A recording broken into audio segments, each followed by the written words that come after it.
Hoy, kumusta? Ay, Long time no see. long time. Oh, Okay, yun na nga anyway. eh. Medyo panahon Alam na mo, ng ugot. Ano, sipon eh. kinakausap na ako ng mga subscribers natin, namimiss daw na nila ang Oo X-Box. nga So eh. mukhang kailangan dalas-dalasan natin. Tayo na, Oo eh. may mga fans pala tayo nakakamiss sa atin. Oo nga eh. Tsaka medyo busy. Pero alam naman nila, naiintindihan nila. Binabalik-balikan Hayaan naman niyo daw po, nila yung video natin eh. hayaan niyo po medyo sisipag-sipagan na namin, promise. Okay, Oo. anyway, alam mo, ah, palamig na ulit, no? Ang sarap. Pag ganitong pagtaglamig, sarap kumain. Oo Sarap naman. kumain. Magpapasko Nga. pa.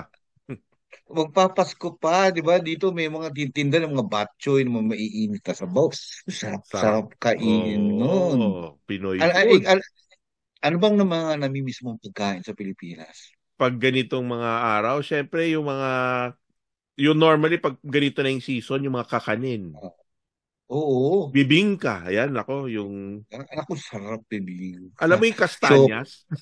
oo. Pag Oo may nga. nagluluto na, tapos naamoy mo sa Susunod. mall, ano yun? Ang, ang sarap.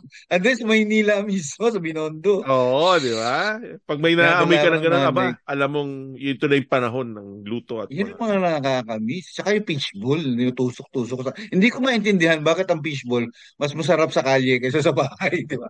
Pag kumakain ka. So, kaya mismo pagkakain kami dito, lumalabas kami doon para feel mo lang na Kasi yung fishball seasoning nun, kinakain. yung ano, alikabok, Oo nga. kaya masarap. At tsaka yung laway ng kabilang kumain. Ah, oo nga. Nako. Tapos ako ma-order ako dito yung mga siopaw, yung gano'n. So may Mm. mga titinda dito puto. Pero honestly, pag bumili ka dito sa mga Filipino community, dahil namimiss mo kahit mahal, bibilin mo talaga. Ano ba talaga No? nami-miss mo? Yung talagang miss na miss.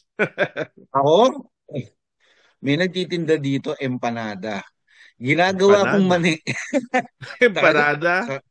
Oh. Oo, Eh, si Miam. So, pag nagtitinda, talagang bibili talaga ako. oo. Tapos, yung Empanada. mga anak ko, bibili rin. Pag Pero, empanada, dapat ikaw sayang, magluto. yun nga, hindi ko marunong eh. Mas maganda talaga Siyempre. kung ikaw, no, ako suma, nakakagawa ako. Pero ang laking mura kasi pag ikaw mismo gagawa nung, Oo, ikaw dapat. Dapat matuto ka dahil, mag-bake. tsaka pag namimiss mo kasi yung ganun eh, parang sana kaya ko na lang gawin to. Pero Sandali. hindi ganun kadali eh. Hindi. Sandali. Dahil empanada, nalala ko, yung kapatid Oh. ko, natuto at Oh. gumagawa na ng empanada. Wow! Oh, Diyan, si diyan, Tony. nandito sa Canada rin? Oh, diyan sa Toronto. Si Tony, hindi lang niya ginawa. Hindi lang niya natutunan. Ginawa niya negosyo. Oh, Oh, yun ang maganda. gusto mo kausapin, tawagan natin. Baka Oh, okay naman siya ngayon, ngayon eh. Baka hindi siya nagluluto ng empanada ngayon. ngayon na, tawagan natin ngayon. Oo, sige. Para O, yun pakilain ang mo. pag-usapan natin, empanada business, kung paano mag-umpisa niya at paano niya umpisahan. Okay? Sige, sige, sige. Intro mo na. Go. Kring, kring, kring, kring, kring. Pasok! Pasok. Tony, pasok. Tony, pasok!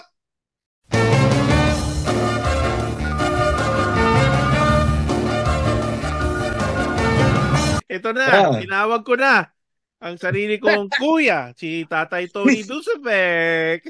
Sorry. Yay! Good morning, good morning. Kumusta kayo? Welcome to Kumusta? the XXO, Tony. Tony, Maraming salamat. inistorbo ka namin. Sabi ni Deus kanina, nagugutom kami. Puro Oy, pagkain yung pinag-uusapan namin. Ikaw dito daw rin totoo ba nagnegosyo ka daw ng empanada dyan sa Toronto ba, tama? sa Toronto. Oo, nagsimula kami this Oh, year, January. Kasi sabi namin, kung meron tayong fruitcake na oh. binibenta, bakit hindi tayo magdagdag ng something easier, something that we can carry over for the whole year. Kasi usually yung fruitcake, seasonal yan, Christmas. Christmas lang Oo. siya lumalabas. So, Ano? something light, something mga easy to bite on. So naisip namin empanada. Kasi kumakain kami noon ng arroz a la cubana. Sabi namin, Uy, sarap nun. ito'y sa atin sa Pilipinas, giniling na pikadilyo. Minsan Oh. pikadilyo lang Tapos may Tapos may saging. halong itlog. Tapos ito, Picadillo, saging, tapos fried rice. Minsan sa atin, tawag sa Pilipinas, may Java rice pa nga yan. Sarap, ano? Tapos Oo. Ang lagyan mo sarap. ng, meron isang itlog sa ibabaw. Ay, Diyos ko, sabi, baka pwede tayong gumawa something easy to do. So sabi namin, empanada. Di ba? Something different. Ah, Consensus ba ng pamilya yan, pati mga bata? The consensus namin ng mag-asawa.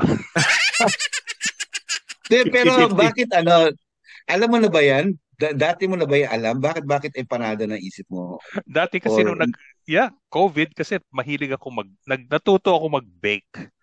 Gumagawa, okay. kasi hindi tayo makalabas. So, ang daming arena sa bahay. Sabi ko, gawa kaya ako ng pandesal. So, Sabi ko, tapos, sabi ko, subukan nga natin itong pandesal. Gumagawa ako ng mga apple strudel, sabi ko, oh my goodness. pandesal, loaf bread, sour bread. Sabi ko, bakit di tayo gumawa ng mga ibang pastry naman? So, kasi technically, empanada is a pastry eh. So, Oo. inisip ko ba? Kung kaya natin gawin yung picadillo, madali lang siguro gumawa ng yung dough niya, pambalot. So, yun ang pinag-aralan ko. Pumunta ako sa online, nag-research ako, tapos sinubukan gumawa. Hindi siya madali. Realize ko. Organic Trial and recipe. error. Mahirap, So, mahirap. Trial and error. At ang sumakit dami pa. yung nakain. Ang dami yung nakain mag-asawa bago mo. Oh, minsan ang tigas, minsan ang hirap i-handle yung masa. Tapos nung nagsimula ako, sabi ko, ako muna gagawa ng masa, imamano-mano ko. Sa after ng first, second, trial ng masa. Ang sakit ng katawan ko. Mula braso, balikat hanggang lower back. Yung puwersa. Yung Kung puwersa. titignan mo, akala mo dali Wait kainin, lang, nahirap pala gawin. Tapos pag tinitingnan ko sa online, bakit parang ang ganda ng masa nila? Ang makinis, malleable, na pwede nilang. So sabi ko, there must be something wrong. So nag-eksperimento. So bawat eksperimento, nag-i-improve naman. So may nagdadagdag na binabalanse. So meron na akong fixed recipe, tinitingnan ko lang kung anong may mali. And one thing that I realized that most of the time, most of the recipes that I get from the online, yung mga binibigay nila, ito historical to ha. Ito yung experience ko. Every time that I see a recipe online at ginagawa ko exactly to the T, parang iba. Iba yung iba. Iba ang resulta. Parang sobrang alat, ba't matabang, ba't antig.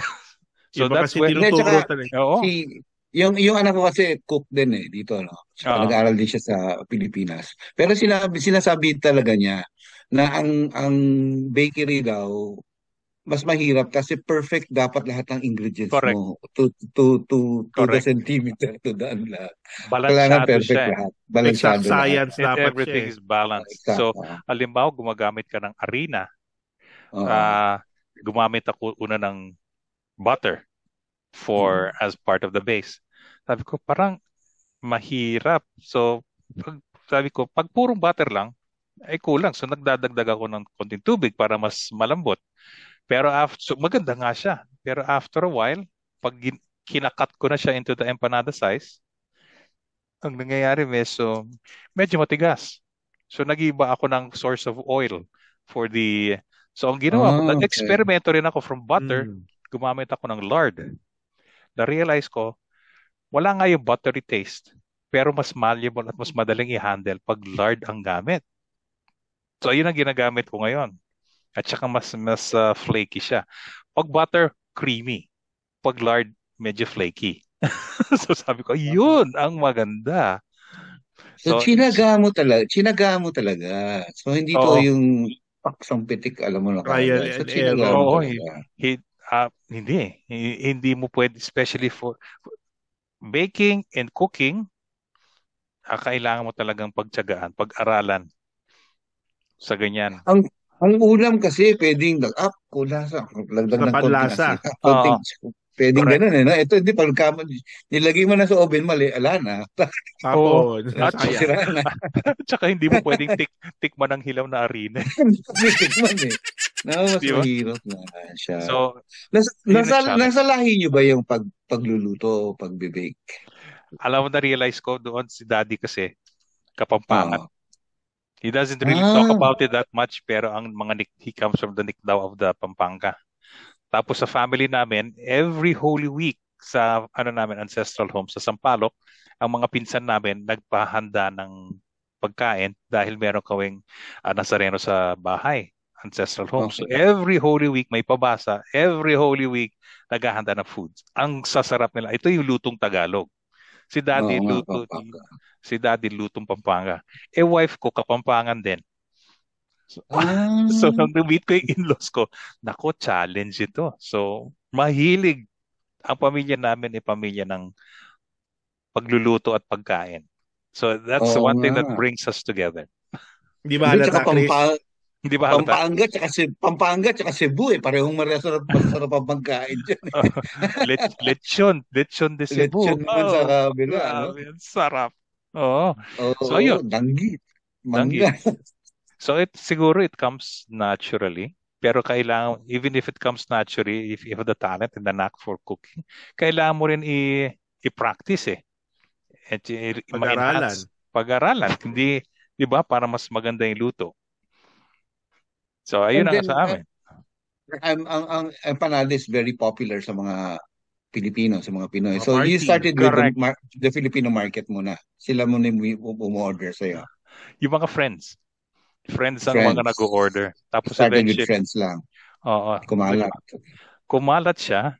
So, eventually, alam mo, nagulat kami ever since we started in the first or on January, puro studies lang eh. So, nag-offer kami towards the end of January. Tapos, almost every weekend may nag-order na. Oh, wow. Oo, Okay. sabi ko, salamat sa mga kaibigan, sa mga network. Tapos, nagsimula lang kami dito sa Toronto.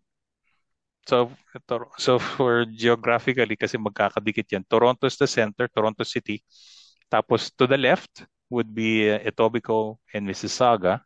And to the right would be Scarborough, Ajax, and Whitby.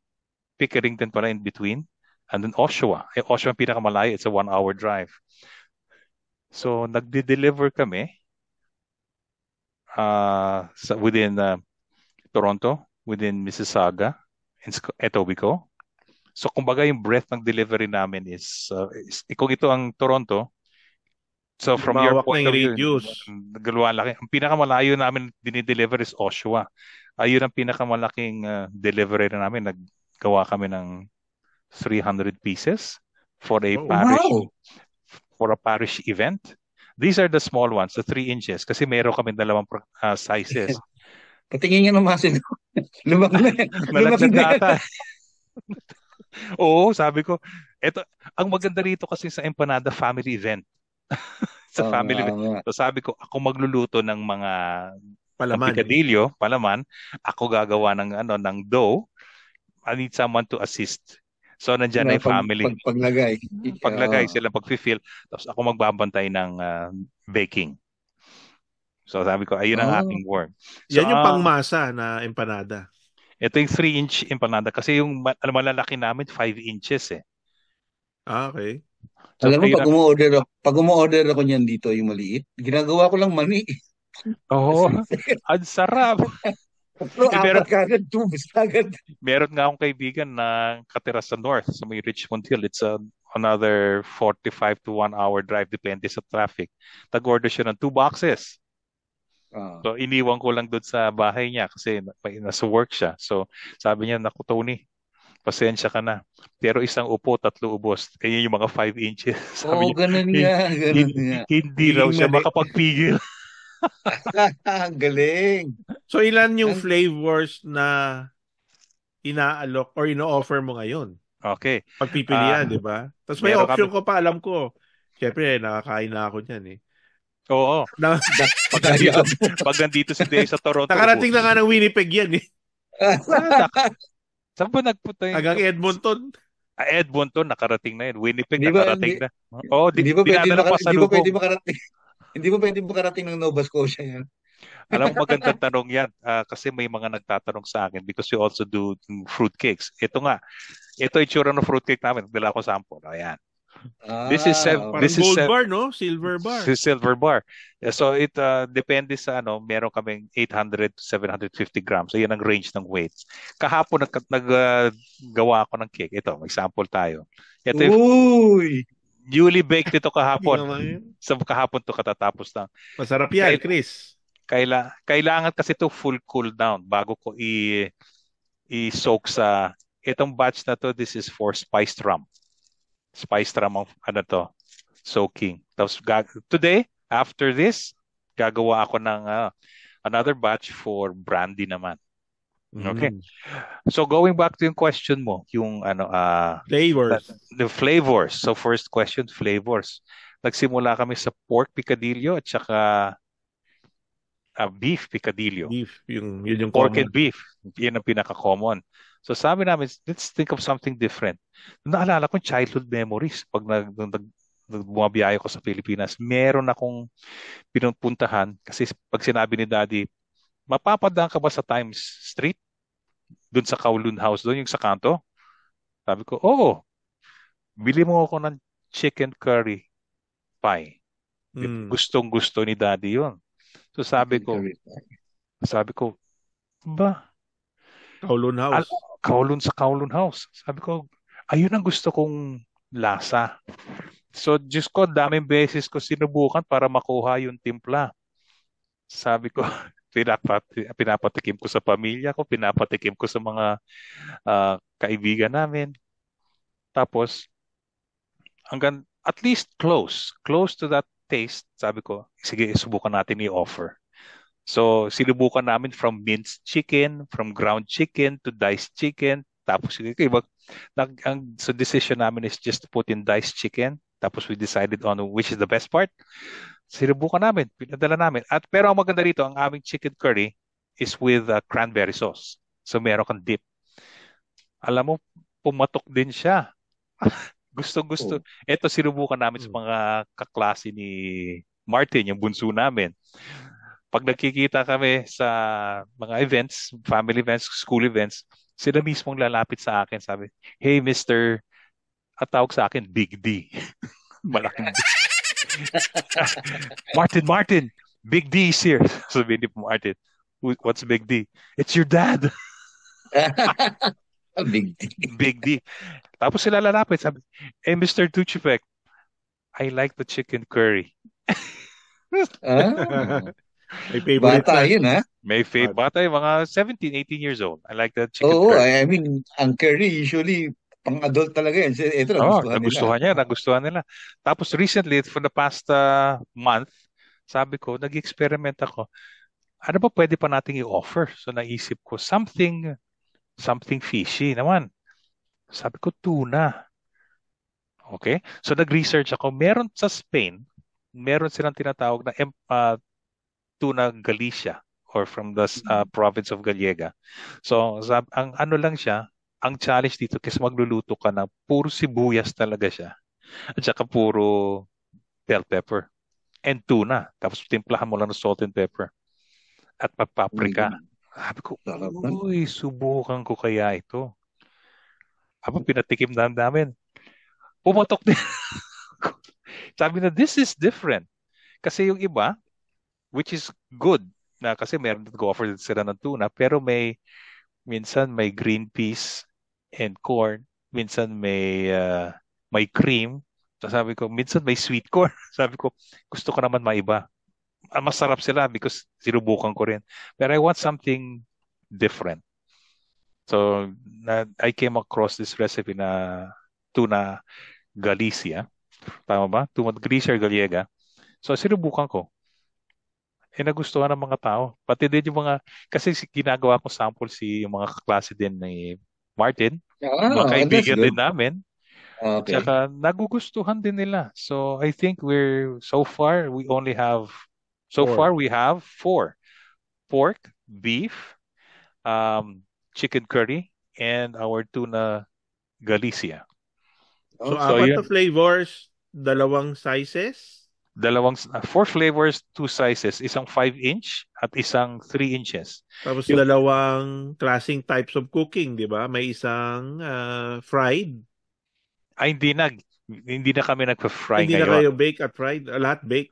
Bake na kami lahat ngayon. Kasi pag Okay. fry, it's too much oil. Kasi yung mismong dough namin and flour, meron ng lard at may oil. Okay, so ano na? So, puro ano na lang. Bake. Puro bake, which I think it's a healthier option. So, Oh, yung mga umu-order sa'yo, paano nila nalalaman ngayon kung anong flavor ang gusto nila? May website ka ba o Facebook para page o Meron. ma-post something? dito. Meron kaming website page. It's called Ah, dadshomecookmeals.com. Oh, Okay. naging negosyo na talaga from friends lang. Tapos Oh, ngayon, dati doon kasi lumaki ano na. lang siya blog site lang siya. Nagwagawa ko ng Oo, mga recipes. Meron, oo. yung unang part yung landing page is really more on the recipes that I share. Ito yung mga recipes based on experience at saka testing. So sinusulat ko doon and I try to be as honest as possible. Ito ang kailangan yung gawin. Tsaka ang sinasabi ko doon sa website is this is everything from memory. Tapos may childhood memories pa tayo doon na galing sa Manila, sa Pilipinas, and how we encounter these kinds of recipes. So, sinishare ko rin doon yung mga experiences because food always brings us to childhood memories eh. Di ba? That's why we enjoy the food. More than the taste, it's because of the memories that bring back to our childhood. Tapos ang second part is mahilig kasi tayo kumain sa labas. So, meron tayong section doon na road trip. Hmm. Itong road trip na to, ito yung mga really going to other places. Tapos we try to enjoy and experience the food. Kasi minsan hindi mo maluluto sa bahay. Mahirap. Tama. At saka mahal, di ba? Mahal. Tsaka mahal. Pero ito yung Oo. maganda ron.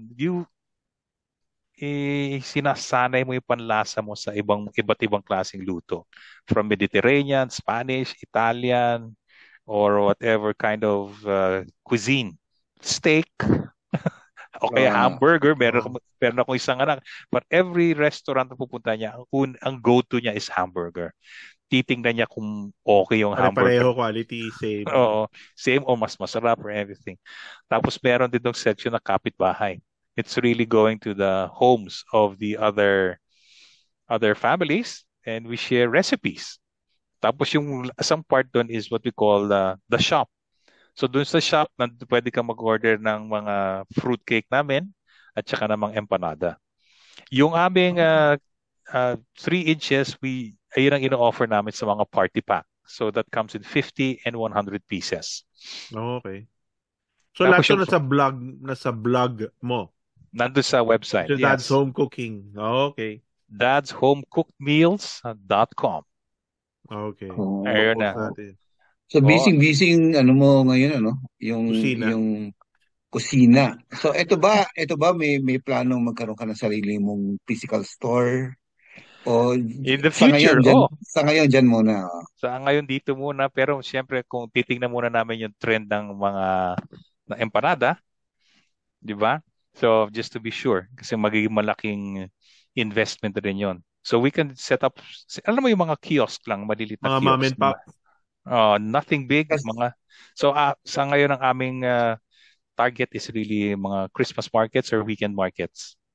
Hmm. kasi ganyan-ganyan din nag-start yung in-interview natin yung taga Winnipeg, yung sikat na bake shop dyan, na panaderya.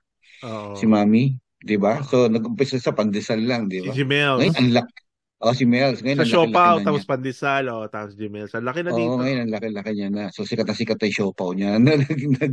Nasa ibang probinsya Good, na good. rin nga ito yung siopaw Nagsusupply niya. na siya sa Superstore, sa Oo. Loblaws, at sa iba Talaga, pang mga at sa malaking mga operation na yun. Save On Foods. Oh, malaki na yung operation niya talaga. Kasi 20 years na rin naman siya dito sa Winnipeg. Pero Okay. pandesal lang siya noong una, di ba? Nag-umpisa lang Tapos, siya Oo. sa Iba, shophouse, sa oo. bahay, hanggang sa lumaki ng lumaki. maganda yun, maganda yun. At So, ay, ang mahalaga ganyan-ganyan na. dyan, supportahan yung mga small business eh. Tama. Tama. Di ba? Tama. So Yun that's naman ang maganda rito sa Canada. Support local lagi tayo dito, di ba?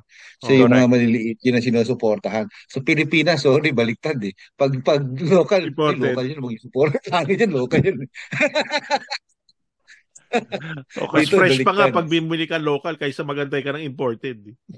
Oo. Ako Oo sa nga, akin, I totoo, encourage totoo. people to support small businesses kasi dito tayo sabi nga sa sa small is beautiful.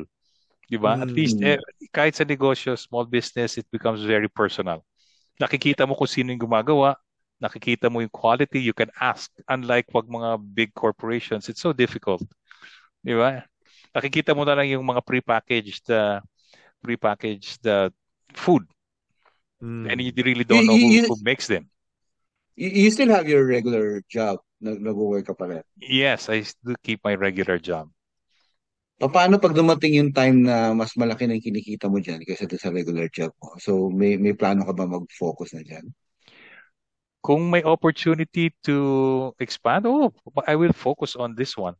Kung Oh, ano, kung, yeah. kung empanada lang gagawin ko araw-araw, ako Sa bahay ka lang eh. sa bahay lang ako, and based on what I can do, I can actually produce uh, at least 100 empanadas a day. Oh, wow. Sa ano ka, Ang galing. at the rate I'm going, kasi yung, sorry, yung pagmasa lang, so inoorasan ko lang ang sarili ko. Inoorasan ko, how long does it take me to do Mm. the dough? How long does it take me to cook the filling? And the filling alone, on the average, I cook for 1.5 hours. Mm. So madali. Yung, yung, yung dulot, iba kinukulot kulot yung korte na ganun. Okay. Manual ba yan? So O manual siya, pero may machine ka? Kasi alam ko may machine na ngayon. Ginagawa meron. nila. Pinipress. Sa amin kasi hindi kami, ang ibang empanada namin para siyang clamshell. Hindi siya yung kinukulot Ah, sa dulo. Okay. Ang sa hindi. akin kasi nilalagay ko yung aking mga experiences sa mga pagkain din ng empanada. May kinukulot, meron din yung fold, nilalagyan lang ng yung bowl, pinipress lang Oh, siya, simple. yung Sa ganun, yung so ganun. what sa amin, sabi ko nung gina-evaluate ko sa amin, sabi ko, una, ayoko na masyadong flaky kasi ang kalat. Di ba pag kagapok, Oh, marami may gusto ron. There's nothing wrong with that. Pero sa amin, crunchy. Oh. Kain mo lahat. sa amin, kinakain lahat tender dough ang amin. So talaga para siyang pastry, ibang klaseng pastry, soft dough pastry. Tapos instead Ah, of making it kinukulot sa dulo, para siyang clamshell. So meron kami panghulma, tapos makikita mo lang parang lang, may kulot-kulot sa manipis. dulo. Ang Manipis. galing. Kasi Para masil lang. Mm. parang masil lang. Oo. Ang sa amin kasi, sa akin experience ko, pag lumamig ang empanada at may mga kulot-kulot, minsan ang sakit sa ngala-ngala. Sa Ah, ilalim, di ba? So I was trying to avoid that. So nakita ko tong over the internet yung clamshell. So lalagay mo lang siya doon, then fold and sealed. So lalagyan lang namin ng egg wash, seal, and then hindi na siya bubuka. Lalagyan lang namin ng butas yung dough para mag-steam out habang naluluto sa loob. saka, ang maganda kay Tony, magaling siya mag-experiment eh. Nagre-research siya. So para ka talagang chef, para ka talagang cook, no? So Cook, talagang, cook lang ako. oh, Kasi chef, oh, dapat meron kang people below you. Ako hindi, lang. hindi, ibig sabihin talagang nag-experiment ka talaga. So, may potential talagang maging malaki yung business ni Tony. Ay, naku, magtila Okay, anghel kailangan ka. magkaroon na ng branch yan sa Winnipeg. Oh. Ay, Doon siya, bakit hindi? doon siya. Oh, actually, ayun, magandang tanong nga. Since we have made the empanadas and the fruitcake, may nagtatanong, Oh. nagpapadala ka ba sa Philippines? Ang baliktad. Sabi ko, Parang sabi made in ko, Canada na empanada. oh, Bumalik. made in Canada, at saka, actually, hindi lang empanada yung fruitcake nila, mas lalo na yung fruitcake. So sa akin, I will think about, actually, iniisip ko na yan eh, kung may mga Oo. overnight delivery. I think there is so far, but I still have to study. At saka ang mga option ba na hindi ko alam kung ano pa yung mga food regulations when it comes to export and Oo import. nga. Oo nga. May meat eh. Pork bawal yata Yung pork and fruits, bawal, pero yung mga baked goods, you can label them ata so far as yes. souvenirs, Yeah. Yeah. but May I'm not so branded na sure. ba to? Branded na ba tong Big Daddies ba? Dad's home cook. That's home cooked meals. That's home cooked meals. Sige, Yeah. aabangan ko yan. Lalaki yan sigurado. Sige. Parang XL. No, XL show. Exception. it's an extraordinary life, di ba? So Extraordinary. Sobrang extraordinary. we Nakakatuwa. have to Nakakatuwa. make our lives exciting. As sabi ko sa misis, sa wife ko, kay Dolly. May Masyado, problema. masyado malaking Canada to live simply. You have to make it exciting. May problema tayo dito, Deus eh. Ginutom tayo ni Tony. Kailangan natin magmukbang ulit. Puro empanada lang. Mukhang Nagmukbang kami. Puro french fries lang. Tsaka fish and chips. And then nakakatuwa. Salamat. Sobrang marami. Kulang na kulang tong oras natin para Oo, pag-usapan to. May part 2 to. Hindi pa natin Mag-part 2 tayo. napag-uusapan yung photography niya. Mukhang kailangan ng part 2 to eh. Oo. Para mapapag-usapan Sige. Yung photography ko noon is food Business. rin ang aking subject. Food photography ka din. Okay. Oh, good. That's good. Oo, so Sige. sige, part 2 tayo. Deus. So maraming salamat, Tony. Pagbalik Walang ko ng anuman. Toronto, kakain tayo ng marami yan. At si Chris, pag mapadala ng Toronto, para makakain tayo ng empanada. Iba-iba ng flavors eh. Mukhang kailangan pagbisita ko ng Toronto ulit eh, mabisita ko si Tony. Kasi nung nakaraan si Steph yung nakita ko. Hi Steph, kumusta? Si Steph, nagkita kayo. Sige. Nanood kayo ng Okay. game. Nanood kayo ng sa sports arena. Nalagaan niya ako, binusog din ako ni Steph. Ayun. Sabihin mo lang kung kailan ka pupunta rito. Okay. Sige. Sobrang maraming thank you. So, sa Salamat. mga ka-XL namin, sorry, ginutom namin kayo dahil kay Tony. Hopefully, matikman natin yan. Okay. Sa Dad's Home Cooked Meals, ipopost natin dito yung website, yung link, tsaka yung mga products. Bisitahin niyo yung link at para tangkilikin nyo, especially doon sa mga Toronto area, yung mga areas dyan. So, umaabot na eh. Lumalaki na yung radius ng kung saan siya nakaka-deliver or for pick-up. So, just go to the website. Ayun. At saka salamat kay Tony kasi marami siya na-inspire. No? Na mga gustong magnegosyo na sa bahay lang na kaya mong gumawa. Yung mga gustong mag-retire dyan. Make sa use bahay of your lang. time para busy. Ang galing. Something Maraming creative. salamat. Something creative. Diba? And time, no? Research talaga. Time. Dapat pag-aralan. Thank you. Maraming salamat, Chris. Maraming salamat, Deus, sa oras na ibinigay ninyo. Okay. So, sunod daw, may part 2. So, mga ating XL viewers, thank you so much again. Please continue to like, subscribe, and share our videos so that we can expand and then share our mga fun moments with each other. Maraming salamat, Chris. Thank you, Chris. Thank you, Tony. Thank you. Thank you. Bye-bye. Bye-bye. Bye-bye.